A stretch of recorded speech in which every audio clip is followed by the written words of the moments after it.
होणाऱ्या त्या पवार साहेबाला एका रात्रीत सोडून कमळाबाईच्या वाटी उद्या होणाऱ्या धाराशिव नगर परिषदेच्या सार्वजनिक निवडणुकीच्या निमित्तानं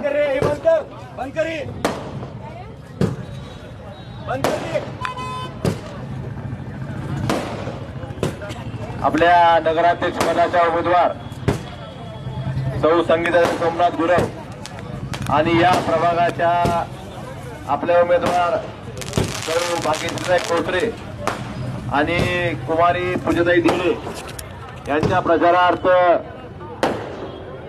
आज या ठिकाणी उपस्थित असलेले आपले लाडके खासदार आदरणीय ओमदादा, आपले सर्व उमेदवार, मला त्या खास 20 नंबरच्या यार बंद करना है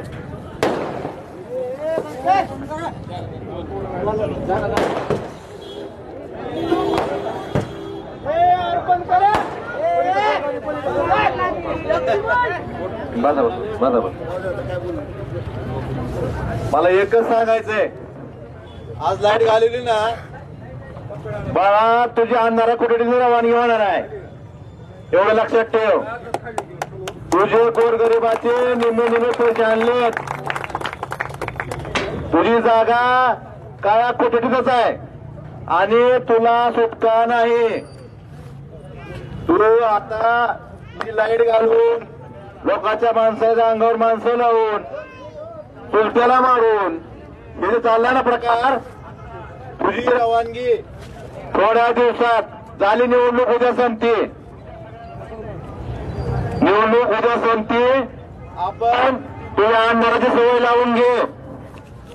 तू भ्रष्टाचार केलास ना, गोरगरीब लोकांचे निम्मे पैसे आणून गोरगरिबाच्या लेकराचे शिष्यवृत्तीचे पैसे आणून लॅपटॉपचे पैसे आणून मला या भागातील लोकांना एवढं सांगायचंय, कुणाची किती दहशत असेल, कोण काय नाटक करत असेल त्याला त्याच पद्धतीनं उत्तर दिलं जाईल. इथं कोणाचा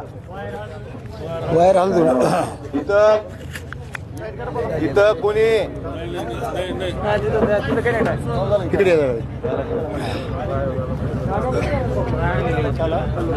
तुझ्या उरावर सभाच घेऊन जातो, तू काळजी करू नको रे. तुझ्या उरावर सभाच घेऊन जातो. इथं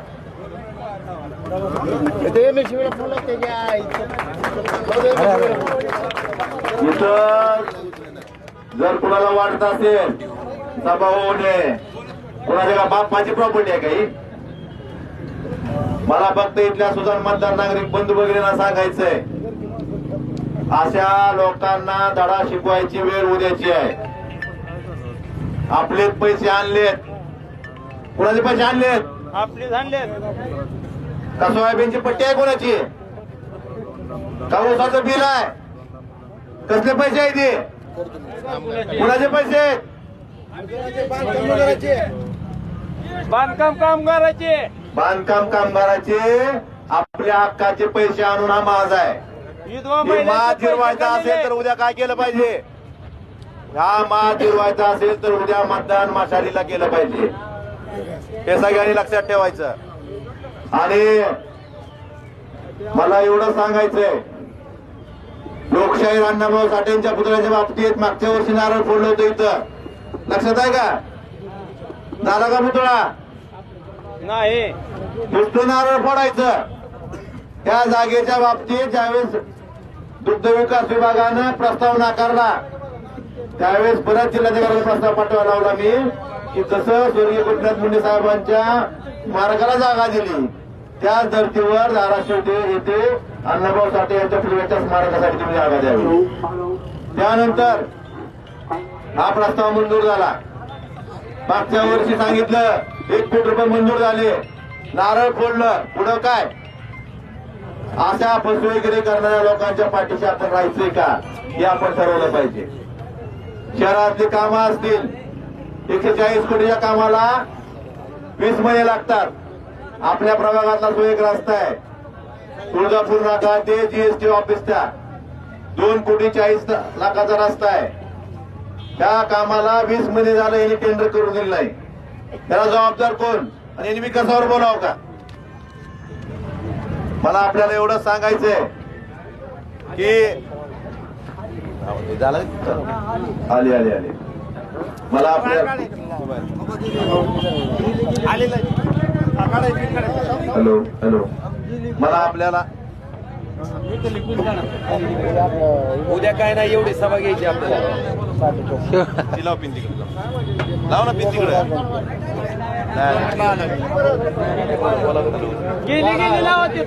लाव लाव लाव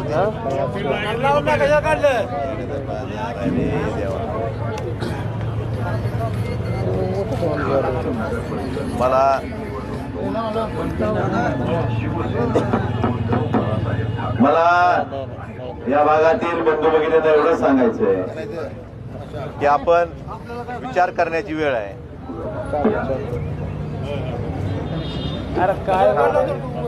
लाईट आली मग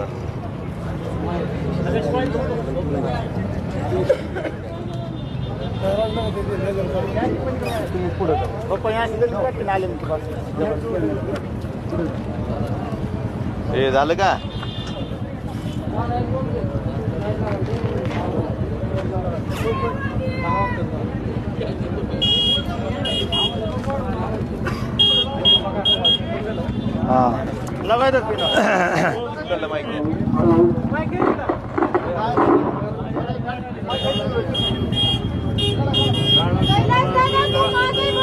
हम तुम्हारे साथ हैं। कैलाश दादा तुम आगे बढ़ो। हम तुम्हारे साथ हैं।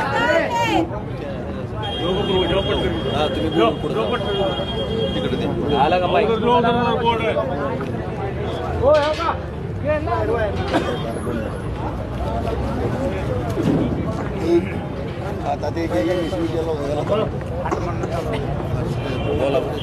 हॅलो हॅलो आज या ठिकाणी आता मला जरा आवाज बारीक होता, आता ऐकू जाईल असं सांगतो.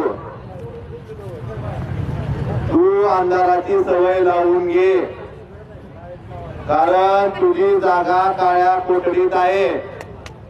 तुझ्या कर्मामुळं तू जे गोरगरीब लोकांचे पैसे आणलेत आणि त्या पैशाच्या जीवावर जो माल दाखवतोय त्या भ्रष्टाचाराचा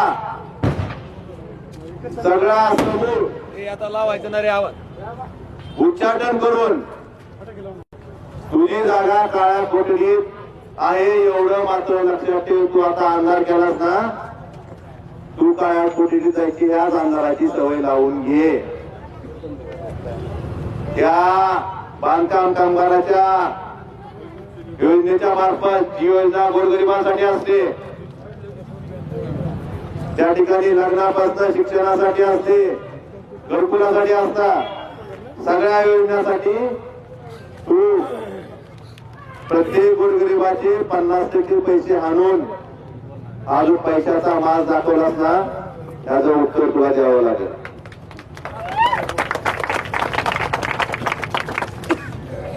अण्णाभाऊ साठे यांच्या पुतळ्याच्या बाबतीत या जागेची घोषणा अनेक वर्षापासून होत होती, मागणी होती.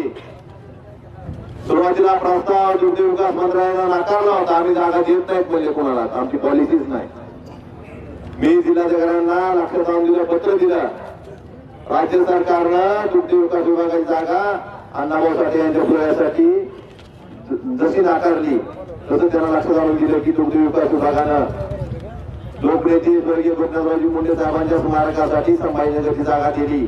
त्या धर्तीवर धारापुरी जागा द्या. त्यानंतर परत प्रस्ताव गेला आणि शासनाच्या पाठीमागे लागून एक वर्ष त्या मंत्र्यांनी सही केली नाही. मग वर्षानंतर त्याच्या पाठीमागे लागून विधानसभेत आवाज उठून ही जागा दुग्ध विकास विभागाला द्यायला भाग पाडली. मागच्या वर्षी या ठिकाणी 1 कोटी रुपये मंजूर झाले म्हणून सांगितलं, पण झालंय का? पुतळा झाला का? नारळ फोडला. मग हे असे नारळ फोडून खोटी आश्वासन देणाऱ्या पाठीशी आपण राहायचंय का? आपले गोरगरिबाचे पैसे आणणाऱ्या पाठीशी आपण राहायचंय का? त्याचा विचार आपण सगळ्यांनी केला पाहिजे. मला आपल्याला एवढं सांगायचंय की सोमनाथ अप्पा सारखा सर्वसामान्य कुटुंबाचा माणूस आहे. गणेश बाप्पाच्या घरची सौभाग्यश्रीताई पुत्री आहे. आपल्या पूजाताई झेडे ही सगळी सर्वसामान्य घरातली माणसं आहेत, कुटुंबातली माणसं आहेत. यांच्या पाठीशी आपण राहावं. कारण पैशावर मत विकत घेतलं तर परत जर तुम्ही काम सांगायला गेला तर तुम्ही तुम्हाला म्हणून दुका फुकट मतदान केलं. त्यामुळे आपण सर्वांनी लक्षात ठेवलं पाहिजे की आपल्या हक्काचं कोण आहे. आपल्याला जर काम पडलं तर आपल्या हक्काला ओढ घेऊन येणार कोण आहे. अशा लोकांच्या आपण पाठीशी राहिले पाहिजे हे मला आपल्या या ठिकाणी सांगायचं आहे. आणि मला पुढची सभा खासदार साहेब आपल्या सविस्तर बोलतीलच, पण एवढंच सांगतो की उद्या मतदान करताना आपण आपल्या मांडणी करू 2 मिनिट आपण 2 मिनिट मी मांडणी हा विचार केला पाहिजे की आपण मतदान फक्त मशालीला केला पाहिजे. आणि थांबतो कारण ही सर्वसामान्य माणसाची मशाल आहे, ही भावनी ज्योत आहे. त्या आई भवानीचा आशीर्वाद असलेल्या या मशालीच्या पाठीमागे आपण सगळ्यांनी राहावं हीच विनंती करतो. आणि आपल्या सर्वांना विनंती करतो की उद्या आपल्याला 3 मतदान करायचे.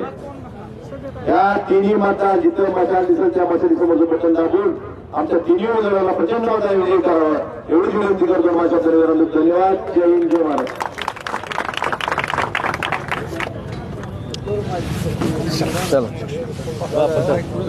नगर परिषद सार्वत्रिक निवडणूक 2025.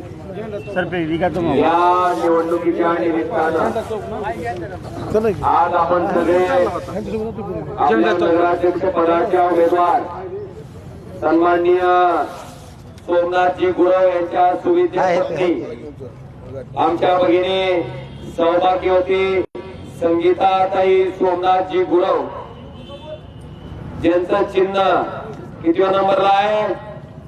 3 नंबरला. आणि काय आहे? मशाल. त्याचबरोबर आपल्या 20A च्या उमेदवार कुमारी पूजा बिभीषण देडे ही फक्त मागच्या वेळेस माझी बहीण 150 मतांना पडली होती. आज मला खात्री आहे की 100% इथली जनता हिला निवडून दिल्याशिवाय स्वस्त बसणार नाही. हिचं चिन्ह काय आहे? मशाल. त्याचबरोबर 20B च्या आमच्या दुसऱ्या भगिनी सौभाग्यवती भाग्यश्री हनुमंत खोचरे यांचं चिन्ह काय आहे? यांच्या प्रचारार्थ या ठिकाणी आयोजित केलेल्या सभेला उपस्थित असलेले बाप्पा, त्याचबरोबर भारत नाना आणि समोर उपस्थित आपण सर्व वडीलधारी मंडळी, आमच्या माता भगिनी आणि बंधूंनो, मला एक सांगायचंय, ओम राजेचा जन्म संघर्षातला आहे. माझ्या वडिलाचा खून झाल्याच्या नंतर ज्या कारणासाठी माझ्या वडिलांची हत्या पद्मसिंह पाटलाकडनं केली गेली त्याचा एकच उद्देश होता की मला राजकारणात विरोधक नको. बांधवांनो, त्या दिवशी जीव हातावर घेऊन हा ओमराजे बाहेर पडलाय आणि तुमच्या सारख्या गोर गरिबांच्या आशीर्वादावर डॉक्टर पाटलाच्या पोराला एकदा नाही दोनदा, डॉक्टर पाटलाला एकदा आणि डॉक्टर पाटलाच्या सुनाला एकदा पराभूत करून थंड करून गाडून आज तुमच्या सगळ्यांच्या समोर उभा आहे. त्यामुळं त्याच्या चेल्या चपाट्याने जसा नियता करते ना डान्स, तसा इथं डान्स करायचा नाही.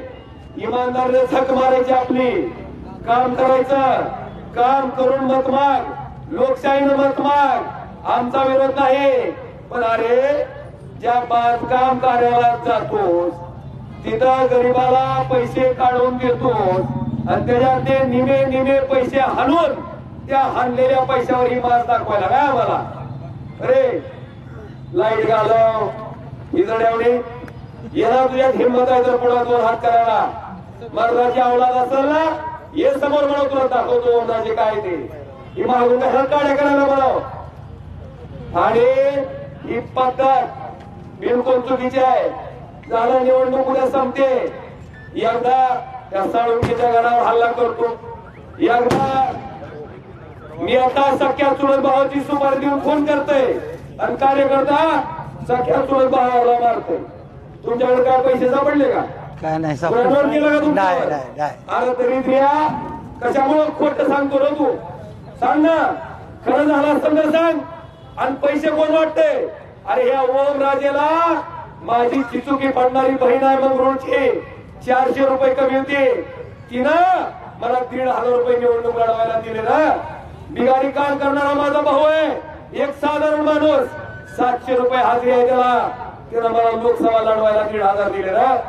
3,000 रुपये कष्टाचे इमानदारीचे तुझ्या नेत्याच्या 100 कोटीला गाडून की ओम राजे 3,29,846 मतांनी निवडून आलाय. हे असं वागणं नसते. आपण किती काढ्या केल्या, वरून देव बघायलाय, वरून देव बघायलाय. आपण कसा काढ्या करायला लागला होती. आणि आज सांगतो, केलेल्या कर्माचं फळ. रावणाची लंका राहिली नाही, तू किंचाची पत्ती आहे म्हणाव, रावणाची लंका राहिली नाही. आणि त्याच्या माहितीसाठी बार्शीचं एक आमदार, उमरग्याचं एक आमदार असंच करीत होता. त्याला दाखवलं ओमराजे निंबाळकर नावाची काय ताकद आहे ती, जाऊन विचार म्हणा उमरग्याला. एक गोरगरीब लोकांच्या जीवावर मी या ठिकाणी उभा आहे राजकारणात, तुझ्यासारखं पैशाच्या जीवावर नाही. माझ्या आयुष्यात जेवढ्या निवडणुका मी लढलो, त्या एकाही निवडणुकीला मतासाठी मी एकदाही एकही पैसा वाटलेला नाही. इमानदारीनं आलो, इमानदारीनं लढलो, इमानदारीनं या जनतेनं मला निवडून दिले. बांधवांनो, आज आपल्या जिल्ह्याची अवस्था काय?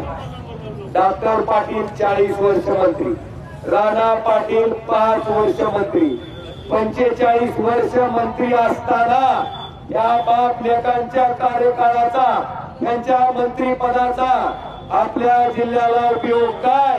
तर आपला जिल्हा दरिद्री जिल्ह्याच्या यादीत देशात कितव्या नंबरला? 3ऱ्या.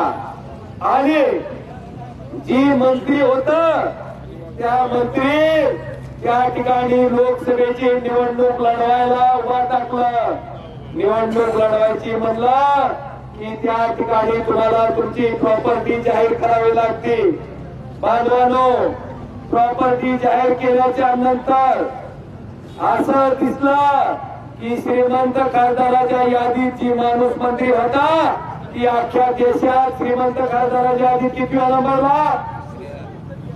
म्हणजे बघा, मंत्री पदाचा उपयोग डॉक्टर पाटलाच्या घराला झाला का सर्वसामान्य जनतेला झाला हो?